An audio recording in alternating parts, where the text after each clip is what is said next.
حضرت سلطان محمود غزنوی ایک بار حضرت ابوالحسن خرقانی کے بارگاہ میں حاضری کے لیے جانے لگے تو آپ نے دل میں سوچا پیر کے پاس جا رہا ہوں تو ان کو پیسے پیش کروں گا، میری بات ذرا باغور طریقے سے سن لیں گے۔ تو کچھ پیسوں کی کچھ رقم جو ہے نا وہ تھیلیوں میں پیک کروائی، کچھ اشرفیاں تھیلیوں میں پیک کروا کے تو آپ کی بارگاہ میں جب حاضر ہوا تو جمعے کا دن تھا، تو آپ کے ایک خلیفہ ایک مرید وہ مسجد میں جھاڑو دے رہے تھے اور ایک کے سامنے آپ نے اپنے سر مبارک سے پگڑی مبارک کو اتار کر کہا میرے سر میں سے جوئیں دیکھو، لگتا ہے جوئیں پڑ گئی ہیں۔ یہ ایک فقیروں کا انداز ہے، فقیرانہ انداز۔ تو حضرت ابوالحسن خرقانی کا مرید جب آپ کے سر کو دیکھ رہا تھا تو اچانک سے کہتا ہے اوئے یہ کیا؟ جب اتنی بات کہی تو حضرت ابوالحسن خرقانی آپ نے فرمایا کیا ہوا؟ عرض کی حضور وہ دروازے کی طرف دیکھیں، حاکم وقت تشریف لا رہے ہیں۔ تو ابوالحسن خرقانی آپ نے کہا میں نے سوچا کہ کوئی بڑی سی جوں تیرے ہاتھ میں آ گئی ہے جو تو نے ایسا یہ الفاظ بولے، بادشاہی تو آ رہا ہے، محمود غزنوی ہی آ رہا ہے اور کیا ہے، آنے دو اسے۔ تو جب قریب پہنچے نا تو آپ نے ان سے بات کچھ اچھے طریقے سے نہ کی، اسی طرح ہی آپ اپنے کام میں مشغول رہے۔ تو اس نے کہا حضور آپ کی بارگاہ میں حاضر ہوں دعا کے لیے۔ آپ نے فرمایا بیٹھے اور اپنے مرید کو کہا جاؤ جو صبح کھانا میں نے کھایا تھا نا ان کو وہ کھانا لا کے دو۔ محمود غزنوی نے دل میں خیال کیا یہ اللہ کے ولی ہیں، پیر ہیں بہت بڑے، ان کا کوئی چھوٹا گوشت ہوگا، اس کی یخنی ہوگی، اس میں یہ روٹی نرم کر کے کھاتے ہوں گے، آپ پیروں کا کھانا بھی کھا لیتے ہیں۔ تو جب آپ کا مرید کھانا لے کے حاضر ہوا تو وہ خشک ٹکڑے تھے، آدھی روٹی خشک تھی۔ تو حضرت محمود غزنوی وہ روٹی کو کھانا شروع کیا اور وہ آنے سے پہلے ہی روٹی کے وہ اپنی جو تھیلیاں بنائی تھی اشرفیوں کی وہ پیر صاحب کی بارگاہ میں پیش کر دی، حضور یہ میری طرف سے نذرانہ رکھیں اور ہمارے لیے دعا فرمائیں۔ حضرت ابوالحسن خرقانی نے جب وہ تھیلیاں پاس رکھی اور وہ کھانا پیش کیا جو آپ نے کھایا تھا تو بادشاہ حیران ہو گیا کہ خشک روٹی، اور بادشاہ اس ایسے کھانے کا قائل نہ تھا۔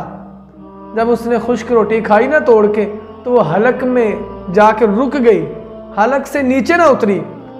تو بادشاہ نے یہ بات دیکھی نا جب کہ حلق سے روٹی نیچے نہیں گئی تو محمود غزنوی کو کہا حضور یہ روٹی خشک تھی نا تو میرا مزاج ایسا نہیں ہے اس لیے یہ حلق سے نیچے نہیں گئی۔ تو آپ نے کہا محمود غزنوی جیسے ہماری روٹی تیرے حلق سے نیچے نہیں گئی ایسے ہی تیرے یہ دینار تیری یہ اشرفیاں یہ میرے حلق سے نیچے نہیں جا سکتی، یہ مجھے نہیں ہضم ہو سکتی، یہ تم لے جاؤ۔ تو پھر اس وقت محمود غزنوی کا دل بدلا، پہلے سوچ کچھ اور تھی اب سوچ بدلی کہ یار یہ تو واقعی اللہ کے سچے ولی ہیں، کامل ولی ہیں۔ تو جب جانے کا ارادہ کیا تو کہی حضور میرے لیے دعا فرمائیں، میں سومنات کی فتح کے لیے جا رہا ہوں۔ تو آپ نے اپنے مرید کو کہا جاؤ اندر سے کرتا لے کے آؤ جو میں نے اتارا تھا۔ وہ کرتا لے کے آیا، حضرت محمود غزنوی کو آپ نے وہ کرتا عطا فرمایا اور کہا جب جنگ فتح نہ ہو رہی ہو، سومنات فتح نہ ہو رہا ہو تو پھر میرے کرتے کو سامنے رکھ کے دعا کرنا، اللہ تمہاری دعا کو قبول فرما لے گا۔ حضرت سلطان محمود غزنوی نے وہ کرتا پکڑا، اب دیکھیں یہ کرتا عطا فرما رہے ہیں۔ میاں صاحب فرماتے ہیں قلم ربانی ہاتھ ولی دے آتے لکھے جو من بھاوے، ولیاں نو رب طاقت بخشی اے لکھے لیکھ مٹاوے۔ محمود غزنوی جب جانے لگا تو حضرت ابوالحسن خرقانی علیہ رحمہ آپ بڑے باادب طریقے کے ساتھ ان کے ساتھ گئے۔ جب سواری پہ وہ بیٹھنے لگا تو عرض کی حضور ایک سوال کر سکتا ہوں؟ آپ نے فرمایا کرو، کیا سوال ہے؟ تو عرض کرتا ہے حضور پوچھنا یہ تھا جب میں آیا تھا تو آپ کا لہجہ نرم نہیں تھا، لہجہ کچھ اور طریقے کا تھا، اب جا رہا ہوں تو بڑا ادب کر رہے ہیں، بڑی محبت سے پیش آ رہے ہیں۔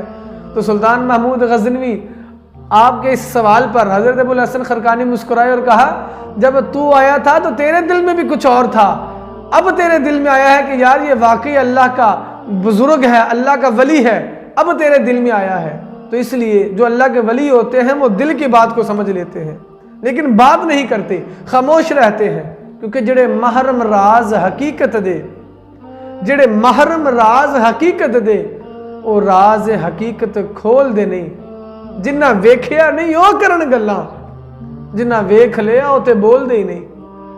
ابو الحسن خرقانی وہ جبہ دے کر اس کو الوداع کر دیا، تو جب وہ واپس آئے نا، سومناتھ مندر کو فتح کر کے واپس آئے، اللہ کے ولی کے کرتے کا وسیلہ دے کر اس کو فتح کیا۔ جب واپس آئے آپ کی بارگاہ میں تو آپ نے پوچھا ابو الحسن خرقانی علیہ رحمہ نے، اے محمود غزنوی بتاؤ کیسا وہ تمہارا وہ جنگ جو تھی کیسی رہی؟ حضور ہاتھ جوڑ کے عرض کرتے ہیں محمود غزنوی سرکار وہ تو فتح نہیں ہو رہی تھی، میں نے جنگ کو چھوڑا، آپ کے کرتے کو سامنے رکھا اور اللہ کی بارگاہ میں عرض کی کہ مولا کریم تیرے یار کا واسطہ دیتا ہوں یہ سومناتھ فتح ہو جائے، اللہ نے ہمیں فتح عطا فرما دی۔ ابو الحسن خرقانی جوش میں آئے، کہا اے محمود غزنوی میرے کرتے کا وسیلہ ڈال کر میرے یار کو میرے کرتا سامنے رکھ کے میرے کرتے کا وسیلہ دیا تو نے، اور مانگا کیا؟ صرف سومناتھ کا مندر۔ رب کی عظمت کی قسم ہے اگر میرا کرتا رب کے سامنے رکھ کے تو نے سومناتھ مندر مانگا ہے، اگر تو اللہ سے ساری دنیا کی بھی حکومت مانگتا، بادشاہت مانگتا، فتح مانگتا، اللہ تجھے میرے کرتے کے وسیلے سے عطا فرما دیتا۔